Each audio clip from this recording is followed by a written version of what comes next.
Assalamualaikum warahmatullahi wabarakatuh. Bismillahirrahmanirrahim.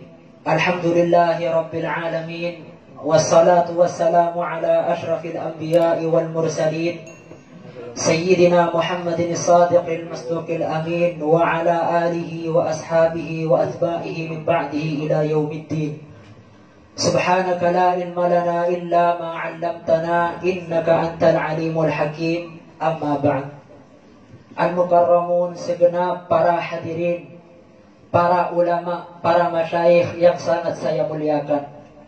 Wabil akhas kepada yang mulia Hadratus Syekh Al-Mukarram Kyai Haji Hasan Muayyad Jauhari, beliau selaku pengasuh pondok pesantren Al-Hasan Tengkina yang sangat saya muliakan, dan segenap para pengurus asatid pondok pesantren Al-Hasan yang sangat saya muliakan. Dan tak lupa juga kepada segenap para hadirin hadirat, para lora-lora, santriwan santriwati yang sangat saya muliakan. Marilah pertama-tama kita memanjatkan puji syukur kepada Allah Subhanahu wa ta'ala atas segala anugerah dan hidayahnya.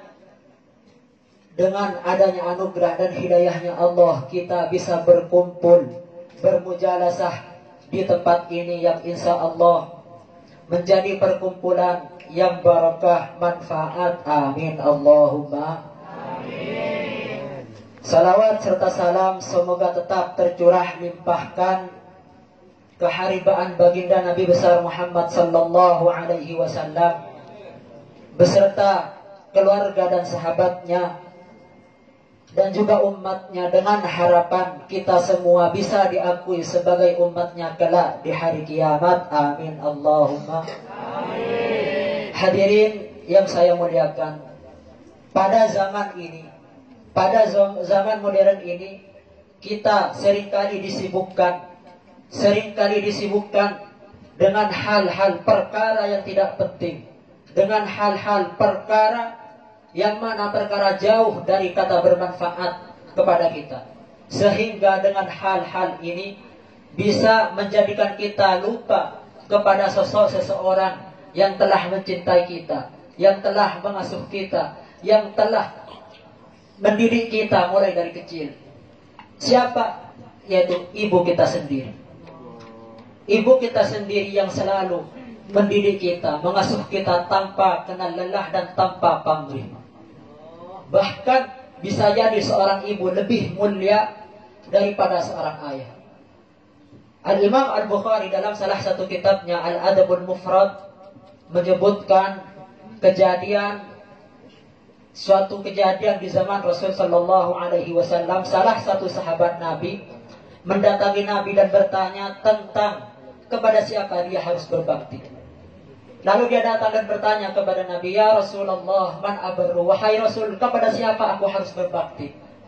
Lalu Rasul menjawab, "Ummak," kepada ibumu. Sahabat itu lagi bertanya kepada Nabi, "Ya Rasul, kepada siapa aku harus berbakti?" Rasul masih sama dengan jawabannya, "Ummak," kepada ibu. Sahabat bertanya lagi, "Ya Rasul, kepada siapa aku harus berbakti?" Rasul jawabannya masih sama dengan yang tadi, "Ummak," kepada ibumu. Sahabat masih menanyakan lagi, seakan-akan sahabat tidak puas akan jawaban Rasul tadi. Maka Rasul menjawab, "Abaka tsummal aqrab fal aqrab." Berbaktilah kamu kepada ayahmu, lalu kepada kerabat-kerabat terdekatmu. Dalam hadis ini ada pesan tersirat dari Nabi, yang mana beliau menyebutkan kata ibu selama 3 kali, sedangkan ayah hanya disebut 1 kali. Al-Imam Al-Qurtubi dalam salah satu kitabnya menyebutkan kenapa Nabi sampai menyebutkan kata ibu sampai 3 kali sedangkan ayah 1 kali. Hadis ini menunjukkan bahwa kecintaan dan kasih sayang seorang ibu 3 kali lipat lebih besar daripada kecintaan dan kasih sayang seorang ayah. Ulama mengatakan, barang siapa yang berbakti kepada ibunya, maka Allah akan meluaskan rizki. Barang siapa yang menghormati ibunya, maka Allah akan mengenangnya seterusnya meskipun dia sudah meninggal. Sosok seorang ibu yang selalu yang selalu peka terhadap beban-beban yang menimpa anaknya. Bahkan seorang ibu rela mengorbankan semuanya terhadap apa yang terjadi kepada anaknya demi melihat anaknya tersenyum bahagia. Hadirin yang dimuliakan Allah, Nabi Muhammad sallallahu alaihi wasallam bersabda, "Al-jannatu tahta aqdamil ummahat." Jannah, surga berada di bawah telapak kaki ibu. Bahkan disebutkan barang siapa seorang anak yang ingin masuk surga harus mempunyai ridha seorang ibu. Tidak ada ceritanya seorang anak masuk surga tanpa ridha dari seorang ibu. Bahkan di zaman Nabi Musa alaihi salam, salah satu umat Nabi Musa masuk surga bukan karena ibadahnya, bukan karena salatnya, bukan karena puasanya, tapi karena doa seorang ibu. Umat Nabi Musa tadi selalu berdoa setiap hari, ya Allah, masukkanlah anakku ke dalam surgamu bersama nabimu Nabi Musa alaihi salam. Semoga kita digolongkan oleh Allah, dijadikan orang yang selalu berbakti kepada ibu kita sendiri, sehingga Allah memasukkan kita ke dalam surga Allah. Amin Allahumma amin. Hadirin yang saya hormati, sudahkah kita membahagiakan ibu kita? Sudahkah kita membuat ibu kita tersenyum? Sudahkah ibu kita menangis haru karena melihat kita bangga? Atau malah sebaliknya? Kalau memang begitu, berarti kita sudah gagal menjadi anak yang baik untuknya. Hadirin yang mulia, pada zaman Nabi Muhammad sallallahu alaihi wasallam, salah satu seseorang yang hidup di zaman Nabi Muhammad sallallahu alaihi wasallam tapi belum pernah bertemu dengan Nabi Muhammad sallallahu alaihi wasallam. Siapa? Sayyidina Uwaisul Qarni. Sayyidina Uwaisul Qarni mempunyai pangkat tinggi, derajat paling tinggi di hadapan Allah, bukan karena ibadahnya, tapi karena apa? Karena berbakti kepada ibunya. Suatu hari Sayyidina Uwaisul Qarni ingin berjumpa dengan Nabi Muhammad sallallahu alaihi wasallam, tapi beliau tidak bisa bertemu. Karena apa? Karena beliau direpotkan, sibuk dengan merawat ibunya. Tapi dengan kemuliaan Rasul sallallahu alaihi wasallam, Rasul menitipkan salam ke Sayyidina Uwaisul Qarni lewat Sayyidina Umar dan Sayyidina Ali. Sayyidina Umar dan Sayyidina Ali terheran-heran, siapa Sayyidina Uwaisul Qarni? Tiba-tiba Nabi menitipkan salam dan menyuruh aku untuk meminta doa kepadanya. Seiring berjalannya waktu, Sayyidina Rasul sallallahu alaihi wasallam wafat pada zaman kepemimpinan Sayyidina Umar. Sayyidina Umar dan Sayyidina Ali mencari Sayyidina Uwaisul Qarni. Akhirnya beliau berdua bertemu dengan Sayyidina Uwaisul Qarni.